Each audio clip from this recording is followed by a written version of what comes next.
welcome to the Quantum Leap Your Business and Life podcast. My name is Bethany Londyn, and I am an energetic VC supporting CEOs and entrepreneurs in multiplying revenues and opportunities of their business through intuitive guidance and energetic healing.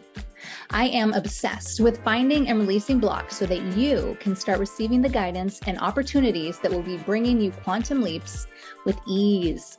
If you are looking to upgrade your business, life, spirituality, or need a perspective shift to flow, you've come to the right place.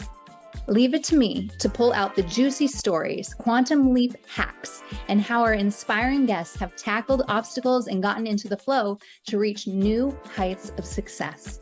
My intention is to bring clarity and massive awareness that infinite possibilities are everywhere. Your next moment could be a miraculous one. Thank you for being on this journey with me. Let's uncover their strategies, have fun, and see how we can quantum leap together.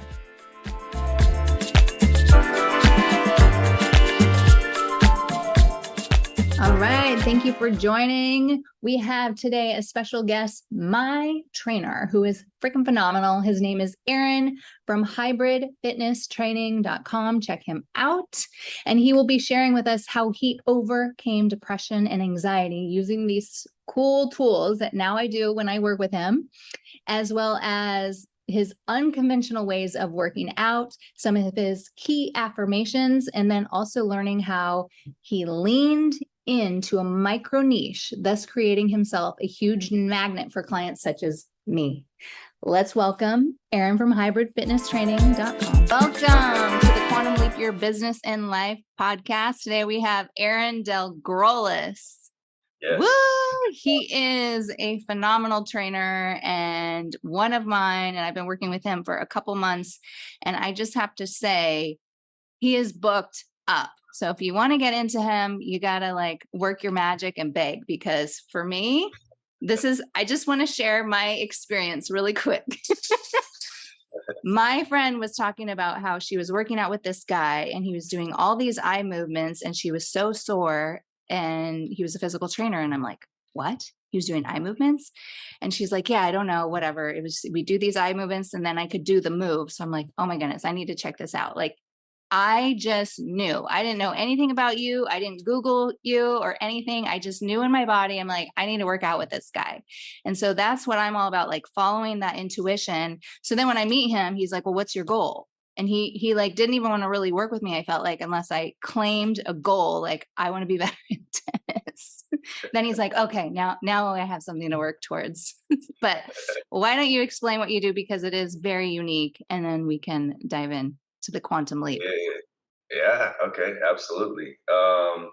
Well, I mean, to just follow up on that, it's not that I didn't want to work with you. I was just trying to get an idea of, what you were looking for, because I wasn't quite sure. You were just like, yeah, I'm kind of interested. So, but what they say too is, get to know somebody a little bit better. And then obviously once we spoke for a little bit longer, I was able to kind of hone in on some things that I could be like, okay, she wants this, I can help her with that. But to then expand on what you're saying, yes. So over the last, I would say 5 or 6 years, I've started looking into kind of a technique called movement neurology, is kind of the phrase for it, I guess. And what that is it's kind of combining anatomy, kinesiology, biomechanics, movement practices that we do in fitness, and marrying those concepts or applying those concepts in conjunction with neurology and neurology methodologies such as visual training, vestibular training, tapping into the cerebellum, tapping into the nervous system. And so that I've been really fascinated with that. I've been on a journey, like I said, over the last 5 or 6 years to really try to learn and obtain and absorb as much knowledge as I could, or as I can, that is surrounded by this movement neurology technique, where, like I said, we're layering in neurology drills with movement drills. And obviously, as we speak, we can talk about the benefits and the science and a lot of that. But yeah, it's so fascinating. Yeah, in a nutshell, that's kind of what I do. And like I said, it deals with tapping into the visual system, the vestibular system, and cerebellum and other things through specific drills that you can do through scientifically proven research drills that light up areas of the brain, that light up these systems so that you can get more out of your training and more out of your body. So, yeah. Yeah. So I think one of the key, so first off, he has micro niched himself so much into this space that it creates a magnetic pull. Cause I know some of you guys are new to listening with me, but I'm all about the spiritual. I'm all about listening to the body. So like when he is micro niched so well that it was like a literal pull from me talking to my friend that I needed to work with this guy, because I knew that he would not only help me with fitness, but it would help with my mind, because when I'm doing intuitive work with clients, it's like that's the stuff I deal with, is my brain, and allowing my brain to be open to receive the guidance. And also I would say my reaction times are improving, and I'm noticing, what is it? The range, like that I Yeah. can see. So I'll notice things, yeah, way outside of my normal range, like while driving or playing tennis or anything, because of this work. So it's more than just a physical workout. Well, and that's the point. You make a good point, and that's what I try to tell people as well. Is obviously, yes, you're coming to the gym, we're working out, we're using these concepts within movement, within a safe, structured environment. But really, the benefits are vast. They add up not only to physical benefits, but also emotional, psychological, intuitive, spiritual, because it's all connected. And that's the point. And a Yeah. lot of it is to help people get into a flow state, to help them understand their Yes. bodies better, to have better what's called interoception, proprioception, exteroception. So your ability to kind of create, your brain creates these 3D maps of your body in various ways. There's multiple 3D maps that the brain creates, and so we're trying to tap in and make those maps much clearer so that the brain and the body can communicate better. And that has a host of benefits, not only physical. Like I said, there are other components to it. And part of what I'm trying to do is, with my clients, obviously train them in a controlled environment and help them tap into these things so that when they go out of the gym into an uncontrolled environment and an unpredictable environment, such as, the office, work, life, whatever's going on, you're better able to handle, whatever gets kind of thrown at you, handle the stress, make better decisions. These mechanisms deal with like future planning and emotions, a lot of things which can Love be very cooking. beneficial for work, for life, for relationships, and for movement as well. It all, I'll keep probably tying it all back into movement, because there's Hmm. much more of our brain actually is required for movement than other things, even for language and speech. More of our brain is dedicated to movement than even to language, or speaking. So movement in the brain is a very, very big thing that actually kind of bleeds into everything else, or kind of affects everything else. And one of the quotes that I like to use, it says that movement is the scaffolding for cognition. So having better movement and movement abilities will actually in turn create better cognitive abilities, cognitive awareness. And also, to your point, real quick, when you were talking about your peripheral vision and improving, or your ambient vision, your ability to kind of see things around you without looking at them, that's obviously very important when it comes to just daily life, when you're driving, when you're walking, when you're doing things. A lot of that Hmm. stems from training the visual system. Our visual system, our eyes, essentially, um, they take in about 80 to 90% of the information that we're receiving from our environment. So 80 to 90% of everything, all the information that's going into our brain, is coming from our eyes. So if we train our eyes and make our eyes stronger and better able to process information around us, then that can make everything in our body and our brain and system just function that much better. And Yeah. so that's why I'm so fascinated with this stuff, because when you really look at the science behind it, you really start to see the benefits and how much those just tapping into these systems and training them even a little bit can be very, very beneficial for everyday life in all aspects. Yeah. So And so you've been doing this practice 5 to 6 years. How long have you been doing training? I've been a trainer for going on 16 years now. So I 16. basically I got almost 17 years actually. I got certified in 2005, the end of 2005. Then I got hired at Equinox basically in 2006. Well, actually, I got hired in 2005. We opened the gym in 2006. So yeah, I've been a trainer ever since then, essentially. So And if I were to ask you, so I was asking him when we were training the other day, I'm like, what, how'd you get started? And he kind of quote unquote fell into it. I love that line. yeah. But then I'm like, well, where's the quantum leap? He's like, oh, that's a story. So where is the quantum leap? Yes. So the quantum leap. Yeah, I mean, like I said, to reiterate, I've been a trainer for 16 years, but for about the first 7 or 8 years of it, I was learning basic training concepts, and which was great. I learned a ton.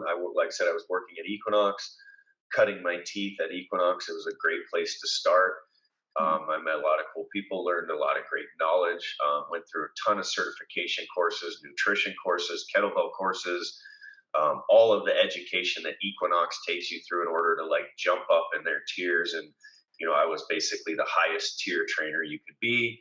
So it wasn't that I wasn't, learning knowledge and really perfecting my craft, but I didn't have that quantum leap until I started being affected myself physically. And so what happened is I started having panic attacks and severe anxiety, which kind of turned into depression. And there was a reason for that. I mean, none of this stuff happens for no reason. It doesn't just come out of nowhere, right? And a lot of times when people, unfortunately start having depression, anxiety, some of these things, pain, whatever it is, these things are manifested from years and years of learned behaviors or traumas or abuse or whatever has been going on in a person's life. And what happens is the nervous system, and I'm going to go back to the nervous system a little bit. The nervous system files all these things away. So, and the nervous system doesn't know the difference between physical, mental, psychological, emotional trauma. It's all trauma to the nervous system. And the nervous system files it away like a filing cabinet or a computer. Another analogy you could use is a bucket. The nervous system is a bucket. You can only put so much into that before it starts overflowing and spilling out and causing issues and sending off threat signals and alarm signals and that type of thing. And so, for me, I think Quick question. Is yeah. the trauma that you were dealing with the panic and all that anxiety, was that current or was it related to childhood? Because that's what I'm always doing with clients. I'm curious. Yeah. Well, I mean, again, you can't really separate any of it ultimately. Can some of it be more of a contributing factor? Absolutely. So to answer your question, I would say I don't know if it was as much childhood, because fortunately for me, I actually, another backstory to this is I was sent to what's called a therapeutic boarding school at one point. Oh, interesting. So I'd actually been to a couple boarding schools. I'd been kicked out of school a few times. I was a little bit of a troublemaker back in the day. I got, I was getting good grades. I was playing sports. I was just making some unwise decisions and getting in fights and dabbling in alcohol and, not, I wouldn't say drugs, marijuana, because at the time in Arizona, marijuana was like a really, bad thing and you could get in trouble. And I wasn't doing hard drugs or anything per se, but so anyways, got kicked out of school. Parents didn't really know what to do with me. They sent me to one boarding school. That boarding school told me not to come back. Got sent to another boarding school, which was a therapeutic boarding school. And the reason I'm saying all this is because at that therapeutic boarding school, we did a lot of emotional work. Wow. We did counseling sessions 3 days a week. And then we would do these really intense workshops every like 3 months or so. We would have like it was close to like 72-hour workshops where we would go in on Friday evenings. And when I say we have what's called your family. So when you get to this school, what happens is as you move in, they put you into a group. So over the course of about 3 months, let's say 20 or 30 kids moves in, that creates what's called a family. So they put all of us together and they make us a family.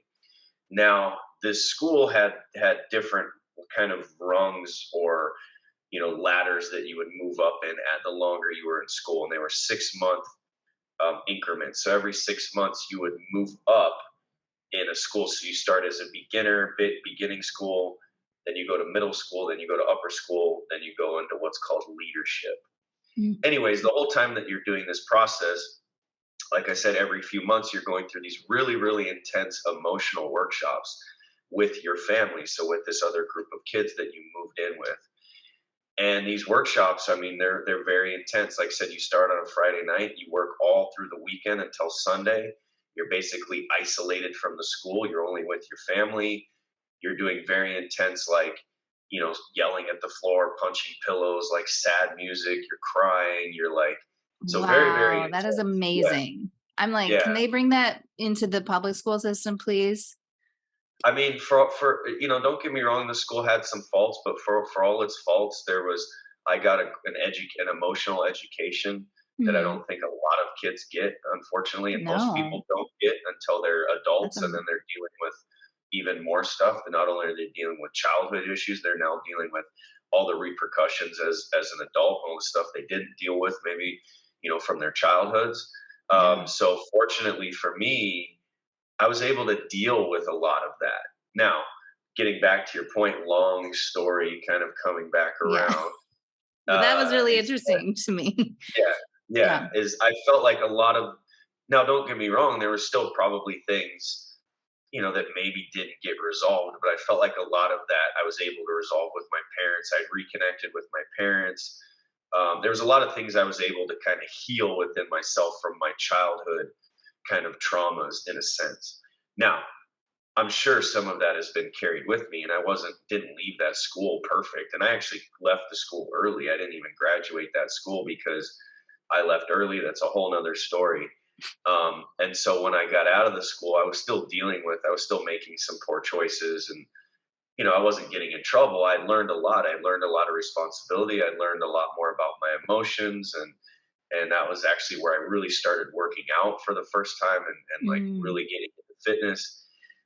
So to your point, the panic attacks and depression and anxiety and a lot of that stuff that came later, yeah, I think there probably was still a component from residuals of just, I think growing up most of my life, even after I got out of that school, I had anxiety that I wasn't really even aware of, until I started becoming kind of aware of it, maybe understanding it better. Hmm. But yeah, I think there was some of that. I think more of it had to deal with kind of what was happening more so acutely in my life at the time. I was in a long term relationship that was starting to kind of wane off and on. I bought a ring for my girlfriend at the time, and we went to Mexico, and I was going to ask her to marry me, and we basically kind of broke up at while I'm about ready to like ask her to marry me. The exact Um, you opposite. know, Yeah. yeah, so I had like I had given the ring, to the waiter, and basically had to go get the ring kind of, Oh. and was like, wait, hold on, like, so that happened.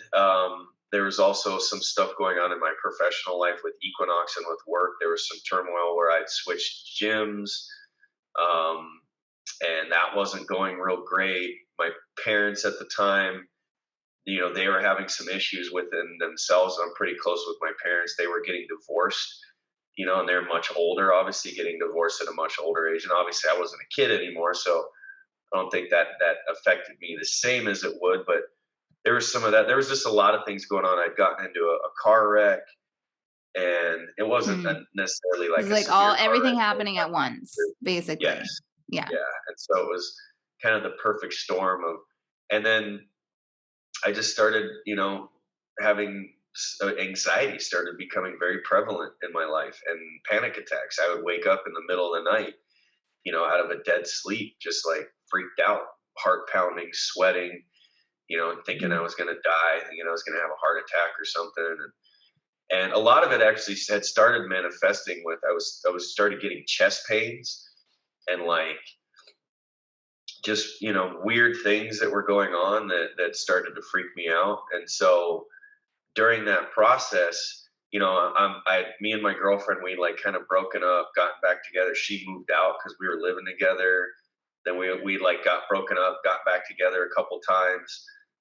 She was going to school to be a psychologist, so she wanted me to go see a psychiatrist and possibly get on meds. Yeah. So she was kind of pushing that angle, and look, no fault to her. She was trying to help. She was Right. doing what she was educated on, and Yeah. whatever. And so then I started going to all these other doctors. I went to my general practitioner a few times. He just gave me basically like Valium or Ativan. Told me I was fine. I had an endoscopy, which is where they put the camera down your throat because I thought, like, I have an ulcer. I don't know what's going on. I had blood work. I had just about every test you Yeah. could Like, pretty what much is think wrong of. with me? Yeah. Right. And I'm freaking out because I'm like, it's cancer, it's this, Yeah. it's heart attacks, it's, and so you're getting Right. in your head, you're getting being a little bit of like a hypochondriac, and the anxiety just started running even more rampant at that point. So, and then basically my girlfriend and I broke up for good. Finally, we broke up like two times, and finally the third time was like that. And then so everything just kind of hit me at once. I was now by myself after almost an 8-year relationship. I was having all these problems, all these, pain and panic attacks and all this stuff. And I just wasn't getting any answers. And I tried doing SSRIs, which are anti-anxiety.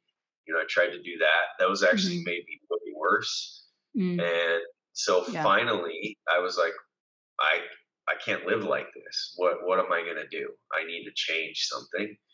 And so having been a trainer at the time, I still, even though I was a trainer, I wasn't that healthy really. Yeah, I worked out and stuff, but I didn't really look into the depths of the real multifaceted approach when it comes to like holistic healing and all of the other areas.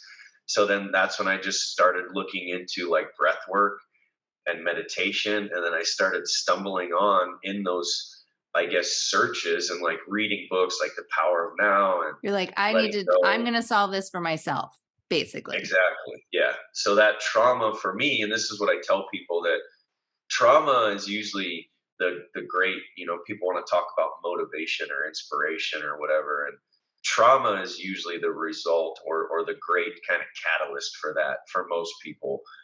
Physical, Right. mental, emotional Right. trauma, right? Either Mm-hmm. suffering maybe something physical, a heart attack, some health scare, some emotional trauma, right? Death in the family or something very close to you happening, a breakup, a divorce, things like that, right? And so that was kind of what did it for me. It was a manifestation of physical, emotional, and spiritual. I was having all of these. I was at a crossroads with all of these things, and it all manifested into this experience for me that made me go, "Wow, I don't like the way I feel." I was depressed. I was sad. I was heartbroken.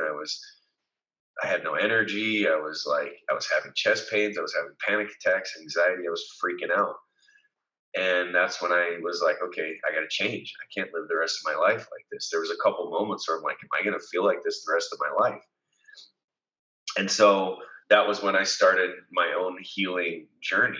And as I did that, God, the universe, my path, energy, law of attraction, Mm-hmm. all of those things, whatever, you call it and look at and believe in, started to kind of open up for me. I started doing positive affirmations. I would lay in bed at night and create my own affirmations or read daily affirmations. I Nice. was constantly trying to change my mindset, how I spoke to myself. Like I said, I started reading books like The Power of Now and Letting Right. Go, The Pathway of Surrender, a lot of those type of books, having conversations with people, looking at more like physical part of these things like movement therapy and massage therapy and Mm, acupuncture and, yeah. Massage those changing my emotions out of you. nutrition. Yeah, well, and not only that, I mean, your issues hold your tissues, or your tissues hold your issues. I haven't heard that, but it's yes, I love it. Yeah, and so that's the thing for me is like all of this stuff, like we were talking about earlier. Mhm. You embody it. You take these things in, and what I was going to say too with that is your tissues hold your issues, but it can go both ways. So emotional pain and psychological pain can manifest in physical pain. Physical pain can manifest in emotional and psychological pain. They're all tied together. They're all Right. intertwined. Yeah. So you could hurt yourself, right? And all of a sudden now you're on painkillers. You can't move the way you used to. You gain a bunch of weight. Now all of a sudden you're depressed. You're emotionally, spiritually disconnected, or vice versa. Maybe like for me, I started having psychological and emotional pain that started manifesting in physical pain. And then my body, I stopped eating. I lost a bunch of weight. I started Mm. kind of deteriorating a little bit. And that was when I was like, like I said, I gotta find a new way. I gotta find something out. And I Like, started. I'm waiting for this quantum leap. Well, we're talking about it. Okay, we're getting The quantum leap was the pain. this doesn't sound like a leap. This sounds like a lot of yeah, it sounds like a journey. It was a big journey. Well, I don't How think long was so. that? I'm curious, like that period of time. Well, that was 8 years ago, and I'm No, but still working. that like was it like a year? Was it like 6 Oh, yeah, months? that was probably a good about a year, I A would year. say, Okay. between the breakup and the multiple breakups, my parents, the equinox, all All of the that. I would stuff say that was probably about a year's worth or so, maybe a of going little to the longer. doctors and the therapist and the breath work and like starting to dig yourself out. Well, I didn't start doing that stuff. I didn't start doing that. Yeah, I mean the whole first year or so was just dealing with everything, and then for 6 months after that, yeah, I would say it was a good year and a half of dealing with trauma, going to doctors, doing all that stuff. The actual like manifestation of me healing didn't come until I even after I broke up with my girlfriend, I was depressed and I sat around for probably a few months and actually just didn't do anything. Was just in a hole Mm. and just didn't watch like Game of Thrones like nonstop and just basically Yeah. sat in my sadness. Yeah. But to Yeah. your point, so quantum leap. So I don't see a quantum leap as like there was the moment where I was like, I can't live like this, right? That was Yeah. in my head There was where I like a wanted, bottom point. right? But a quantum leap to me is something that's been going on for the last 8 years, basically. It wasn't something that happened in a week or a day Hmm. or a Hmm. month. I feel like that kind of the same thing with anything that we do in life. Most of the time, now don't get me wrong, there's people that have a near death experience and all of a sudden they change everything that Right. they're Right. doing in their life. They do a complete 180. That's not most of us. I feel like most of us, you have this realization, then the work begins, and then that's the day in, the day out, and a year goes by, and then maybe you feel a little better, and then 2 years, and then 3 years, and then four Well, like years. an artist that they can produce like an amazing piece of art or something in like, I don't know, an hour, but really their skills took years to develop. And so people are like, oh, Absolutely. that's not worth Yep. $1,000. You just did it in 20 minutes, but Yep. like, no, I've been, Well, people don't see that journey, yeah. or they don't see the time and the effort and the years of struggle. And, Hmm. that was what was for me was, yeah, that those moments and those panic attacks and that brief point in time where it's like, I can't live like this. That leaped my mindset and Yeah. my whole trajectory. That was my quantum leap in my trajectory of my life, basically, where all of those things have now brought me to this point where we're having this conversation 8 years later, and other things among there. But I'm in a better place physically, mentally, emotionally than I ever have been. I've changed my whole mindset. My whole life has changed, and those things that I went through were, even though they were very difficult, were the best things to ever happen to me. Those Mm. things propelled me forward into that leap. Those Yeah. were what those traumas essentially was what, manifested this the leap that I took in my mind of who I wanted to be, and or knowing that I wanted to change and live differently. And So so you came across, so you started doing the affirmations and the manifestations, and then just to, well, I just looked. I don't know. It was interesting. I just started looking into just different ways of healing, basically, yeah, and yeah. more holistic ways. And in that process, I started coming across, because a lot of it still had to do with fitness, in my opinion. Even though I was relatively Mhm. fit, there were still things I wasn't doing, even as a trainer, that I felt like I could be better at when it came to fitness and movement. And so that was when I actually started looking into like physical therapy and acupuncture and that type of stuff as well, in conjunction with the breath work and the meditations and the affirmations. So not only the psychological, but the spiritual and the physical. And so that was when I started coming across some of the nervous systems training and the neurology training. I found a couple pages called Z Health and Applied Movement Neurology, and somehow through my searches and my rabbit hole searches, these started popping up on my feed. And so I was like, wow, what is this stuff? It Yeah. looks really interesting to me. I didn't even really know much about the nervous system even at the time. And I had already been a trainer, like I said, for 7 or 8 years. I mean, I knew enough about anatomy and biomechanics and kinesiology and basic nutrition and some of that stuff, but I didn't know really anything about breath work So it or some of the started movement. calling to you. It absolutely did. It did. Not only was Love it that. calling to me, I mean, it was just like it was manifesting in my life. It was Mm. just part of that progression for me. Luckily, the universe put that on my path, and or my path brought me to Yeah. that type of learning and Divinely training. guided. Yes, exactly.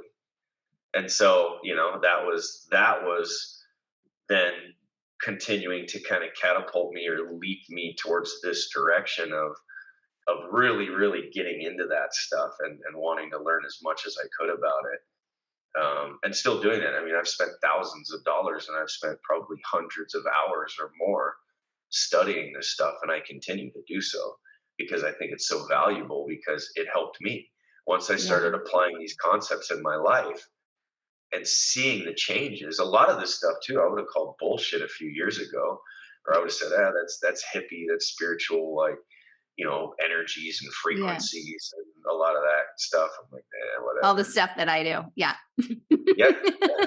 Until I actually started applying it in my life, Yeah. and actually it started, manifesting real things and positive things in my life and changing, Amazing. my life. So So yeah. the eye movement, you started doing the eye movement though, and like you could feel the shifts. Well, yeah, I mean, what I started doing was just kind of, diving into this information, right? And Mm. then just kind of applying these concepts. And at the time, I didn't even really quite understand, in a way, almost what I was doing. I was just interested in it because I thought, okay, these things are cool. These concepts seem cool, and the science. When I look at the mechanisms of the science, I'm like, okay, it makes sense. And then one of the companies that I started following, a big part of their movement practice was gymnastics based movement or calisthenics, body weight Mm. training. And at the time, I had really started getting into that as well. So it was like this perfect kind of marrying of, well, this is what I'm already doing movement wise. And now they're layering all this cool brain and eye drills and all these things. And then when I started looking at the nervous system and the parasympathetic nervous system, which is how you calm your body down and how you get out of anxiety and how you help Mm. your body, and then the gut, how you make serotonin and your immune system. And I started looking at the science and going, wow, wait a minute. this stuff can actually help me. Then Yeah. I started applying it, and then I started getting the results from it. And it's a long process because it doesn't happen overnight. But what you can see is almost instant change or instant neuroplasticity in some cases. So yes, to your point, I would do some breath work, or I would do some affirmations, or I just started layering in these eye drills because I understood, at least from the basic science, is that, well, if you do these eye drills, they're going to calm your nervous system down. If you do breath work, it's going to calm your nervous system down. I was looking at it from a very kind of just broad lens of, well, anything that I can do to help my nervous system and calm my system down and just get me out of the anxiety, I'm going to try. And the acupuncture was another big piece of that movement. But yeah, then the breath work and the eye drills. And then the more I really got into that and looked at the science behind it and learned the science, and then not only took those concepts and then started applying those with my clients and then seeing Yeah. He doesn't want their, us in fight or flight mode. well, fight or flight has a purpose. And so what you're talking about is your sympathetic nervous system. Yes, fight or flight or freeze, now they've added, is But another like one. so many workouts, like CrossFit, you're just like all out, and your all out is so different. Well, so what you have to look at, there's a reason for that. And one of the quotes that I've used with you and that I use with everybody is, you should stimulate, not annihilate. And one of the concepts that we look at when you talk about the fight or flight or sympathetic nervous system is that, unfortunately, most of us, given our daily lives, are very, very sympathetic, fight or flight driven, right? We're constantly worried about our jobs, our bills, our emails, our relationships, all of Mhm. these things. They put us in this constant state of kind of like heightened awareness. And before, and I'm going to go back to, like, when we're hunting and gathering and that type of thing, that the nervous system, the sympathetic nervous system, serves a great purpose. It alerts us to danger. It allows us to understand our surroundings. The problem is, and a lot of people have talked about these concepts, is we've now taken what used to be real danger, and now these things are manifesting without something that is not actually dangerous to us, i.e., work problems, emails, a lot of stress that we deal with are not life-threatening things, but Right. they're playing on our nervous systems as if we were As if they in the are. jungle and an Yeah. animal It's chasing us so type of thing, true if I right? think of some of my friends or clients. Yeah, yeah. A lot of people are Yeah. stuck in that overdrive mode. Now, Mhm. to your point, when it comes to CrossFit and working out, look, I'm not here to bash fit, bash CrossFit. Nice. I'm not here to bash really any movement. Now, I have my opinions on things, Mhm. but I always tell people, hey, if you like something and it's going to get you moving, then I'm all for it. I think it's good, but I think you need to educate yourself maybe on what you're doing, and hopefully, if you're hiring coaches or doing things, find a good coach, find people that can actually guide you in these experiences and guide you correctly. But the problem with the fitness world, in my opinion, and this is something that I've talked about before, is that I'm almost what I would consider kind of like anti-fitness, where I think most people are doing it wrong, in the sense that they're working out way too hard. They're trying to do too much way too soon. You have shows like The Biggest Loser, and you have CrossFit, and you have these things that are like, get jacked in 60 days, lose 30 pounds, all of these, like, kill yourself to look good.